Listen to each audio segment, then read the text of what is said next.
I swear I'm a film critic. Hello, movie people. Welcome to an episode of the CineGuy. I'm your host, Stephen Angulo. Let's talk film.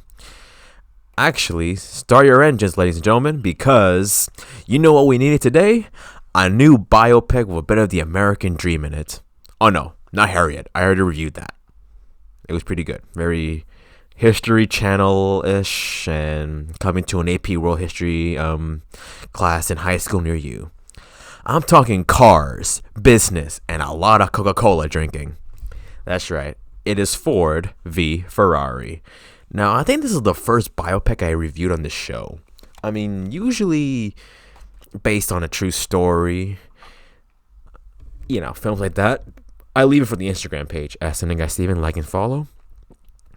But this one really sells out, and that's all thanks to the works of Matt Damon and Christian Bale. So, Ford V Ferrari pins every man-child's favorite cars, or is it just males trying to flaunt their wealth? I don't know. Wait. Then we'll probably call like Lamborghini versus Ferrari or Mercedes versus Ferrari. I don't know cars. Don't look at me like that. No, it's more like your dad's car versus his sleazy F-boy co-worker who's getting the promotion because his family's got money. Yeah, you know what I'm talking about. Also, that co-worker is Italian. So in this movie, Henry Ford II decides to race against Ferrari in the 24-hour Le Mans race in France as a way to show up against them. Well, more because an old Italian man called him fat. You gotta watch the movie to see it because it's really funny the way it's said. But that's just a driving point in the story. It's not Henry Ford's story. No. We're not looking at a one-man's dream to become wealthy and powerful. No. We're not doing that. It's the story of Carroll Shelby and Ken Miles, two race car legends who, to be honest, this is the first time I'm hearing about them. So I am glad that I got to see this film because, it is something you need to know. It's because it's history, especially in this area.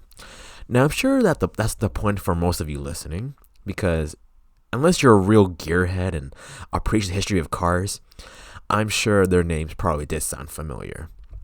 So, Shelby and Miles are two completely different people who join forces in order to help Ford beat Ferrari. And let me tell you, these two really make the movie. So, Carroll Shelby is played by Matt Damon, who owns a sports car dealership and is recruited by Ford because he once won Le Mans. So this man knows a thing or two about winning the race. So he knows how to beat Ferrari since he did it before. Now, while Matt Damon was the leading man in the film, he wasn't really the big focus. If he was, it would have been an entirely different movie. I mean, yeah, he managed to convince Ford for more time on the project and is the one who made the team to make this new car. But that wasn't really a focal point for him. I mean, he stopped racing because of a heart condition that wasn't really a big focus in this film. Otherwise, he would have had a heart attack mid-movie. No. The real person who steals the show is Ken Miles, played by Christian Bale. And my gosh, Batman, you are something else in this one. Miles is a British racer, and boy, is he something else. He's very hot-tempered, can be a little stubborn, but boy, is he so much fun.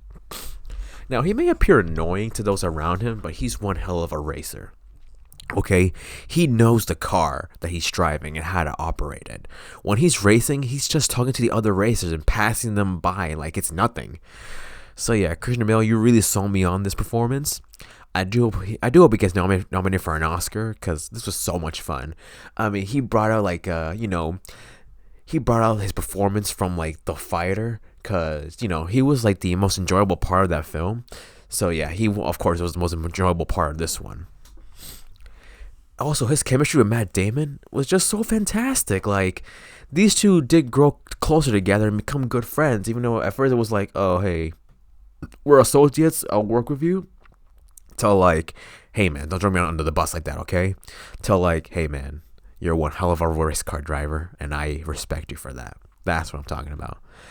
Now, it is his story because we follow his journey in racing in Le Mans. And one of the perfect character development came close to the end of the race.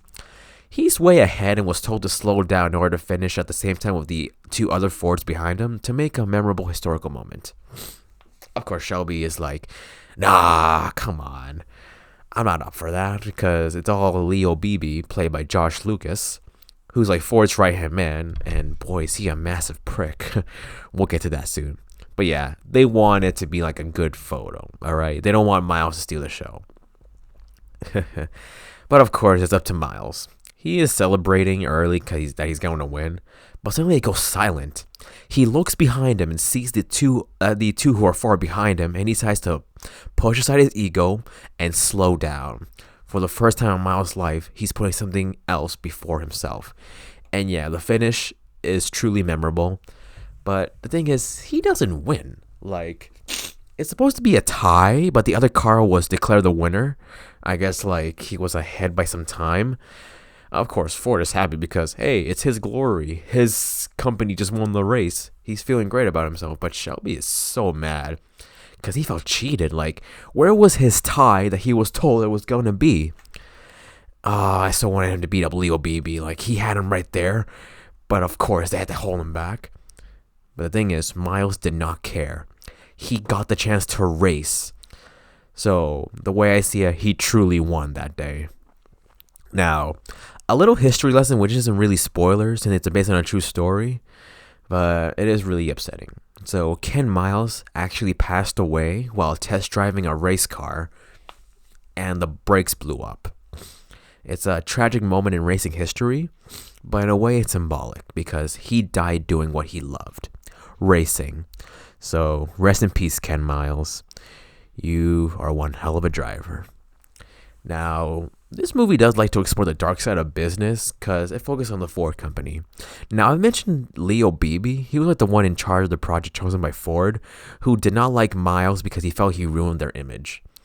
So yeah, you go to dislike this guy because he's kind of like that, that rich snotty kid who thinks he's all that. Yeah, no, that's Leo Beebe. I don't like him. I mean, it's to the point that Shelby takes Ford for a ride and makes him cry just to convince him that Miles is the only person needed to race.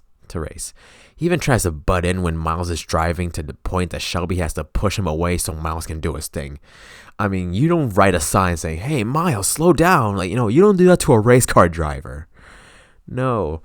You don't go into the Fast and Furious movies and tell Dom Toretto, "Hey, could you slow down? Use your brakes a bit." No, he's chasing a bad guy. He doesn't need to slow down.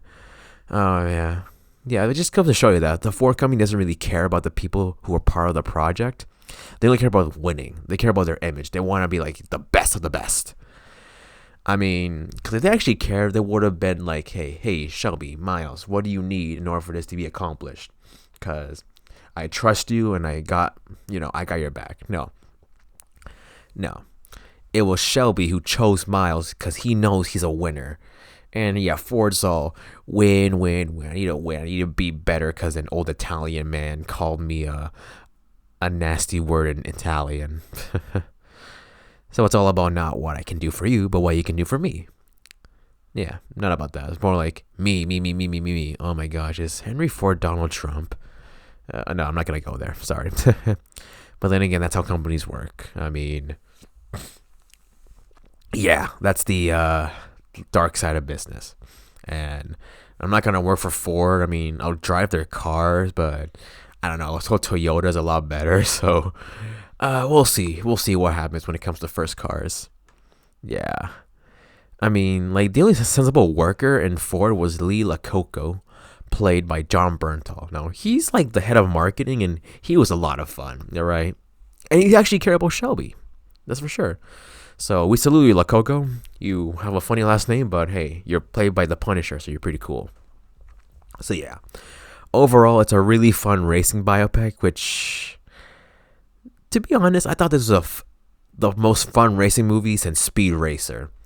That's saying a lot, because I have not seen, like, Rush or I don't know any other racing movies.